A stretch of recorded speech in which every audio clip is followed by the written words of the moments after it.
Okay guys, so this just in. The man Chud the Builder shot has a name. He is 31-year-old Joshua Fox, an Army veteran, a father of two, and a man currently recovering from gunshot wounds to his shoulder and stomach. And 28-year-old Dalton Eatherly is now sitting in the Montgomery County Jail facing charges that could send him away for over 25 years. So I'm Joseph Morris, and don't forget to like and subscribe. Since my last video, this story has developed significantly. Formal charges have been filed. The victim has been publicly identified by his family. Bystander footage from outside the courthouse has surfaced, though it captures the aftermath of the incident rather than the confrontation itself. And new details about both men involved are adding layers to an already complicated story. Let's get into all of it.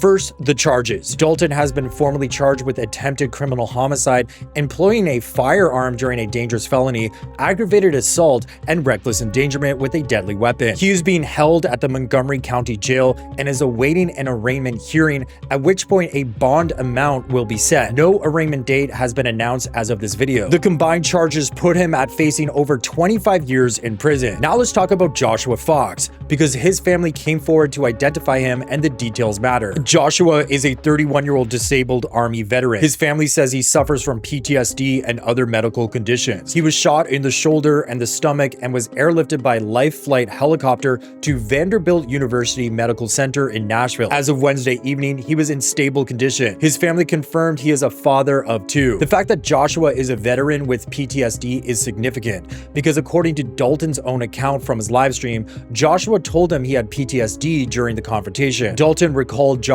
saying exactly that before the situation escalated. So Dalton was aware in real time that the man he was yelling at was a disabled veteran dealing with a serious condition, and he kept going anyway. Now, bystander footage from outside the courthouse did surface and has been circulating online. To be clear about what it shows, it captures the scene in the aftermath of the shooting, not the confrontation as it unfolded. It does not definitively show who provoked who or the sequence of events leading up to the shot being fired. What it does confirm is the chaos of the scene and the response by law enforcement. The district attorney's office has said the investigation is ongoing, and the footage is part of that investigation. Let's talk about those posts again, because in the context of these charges, they read very differently. On May 7th, 6 days before the shooting, Dalton posted publicly writing, quote, "I will defend my life with lethal force. Do not approach me with intent to threaten bodily harm," end quote. And then 10 hours before shots were fired outside that courthouse, he posted, quote, "Series finale is dead chimp on the pavement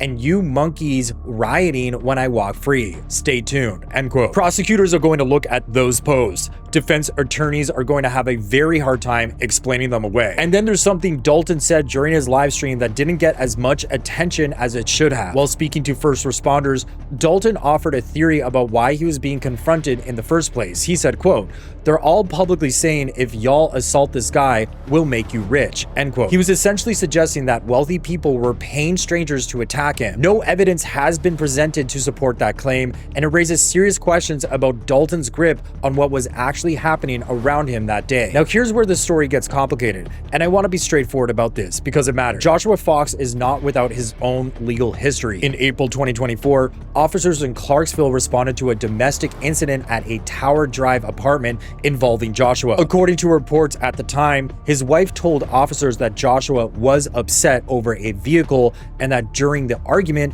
he had an aerosol can and a lighter and allegedly attempted to set fire to the apartment. When his wife tried to take the can away, both of them fell. She then told officers he grabbed a screwdriver and held it to her side. Officers located both the can and the screwdriver. Joshua was arrested and charged with aggravated domestic assault. He was deemed the primary aggressor by responding officers. That history is public record and it deserves to be reported.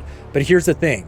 None of that changes what happened outside that courthouse on May 13th. Joshua's past does not give Dalton the right to approach him yelling, escalate a confrontation, and fire a weapon. A man's prior legal record is not a justification for being shot. And the fact that Joshua is a disabled veteran with PTSD standing outside a courthouse is now recovering from 2 gunshot wounds, that is the reality of what happened here, regardless of what either man has done in the past. Let's also go back to what led Dalton to that courthouse in the first place, because the timeline of his week is worth laying out. On May 7th, just days before the shooting, Dalton was arrested at an upscale Nashville steakhouse after allegedly refusing to pay a nearly $400 bill, and not before finishing the entire meal. He was charged with theft of services, disorderly conduct, and resisting arrest. Reports say he began yelling racial slurs at the restaurant before announcing he had no intention of paying. So within the same week, restaurant arrest, formal charges pending, and then a shooting outside a courthouse where he was due to appear as a defendant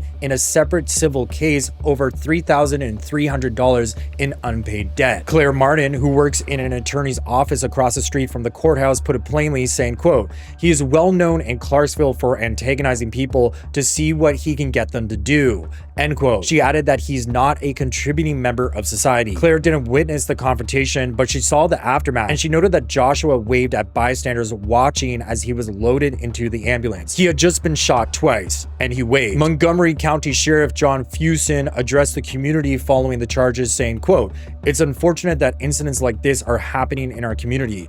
This kind of violence won't be tolerated, and our office will work to make sure those responsible are held accountable to the fullest extent of the law," end quote. Government buildings in Montgomery County, including the Annex building, were closed the day after the shooting as the investigation continued. So here's my take. Dalton built his entire platform on a very simple formula. Walk up to black people, say the most inflammatory things possible, and film what happens next. He did it over and over again, treated it like content, and called himself a free speech patriot while doing it. And then on May 13th, a disabled Army veteran with PTSD told him to stop. And somewhere in that confrontation, a gun was drawn. Joshua Fox is recovering in a hospital. His family has come forward. His children are without their father while he heals. And Dalton is in jail, facing over 25 years with a trail of social media posts that prosecutors are almost certainly already printing out. There is nothing about this that looks like self-defense when you zoom out and look at the full picture. And the community of Clarksville apparently is not surprised. So here is where I want to ask you something. Given everything we know about Dalton's content, his posts leading up to this, and the fact that he was the one who opened fire, do you think the self-defense claim holds any weight at all? Drop your answer below. If you enjoyed this video, please hit like and subscribe and leave a comment because I try to read every single one. Thank you.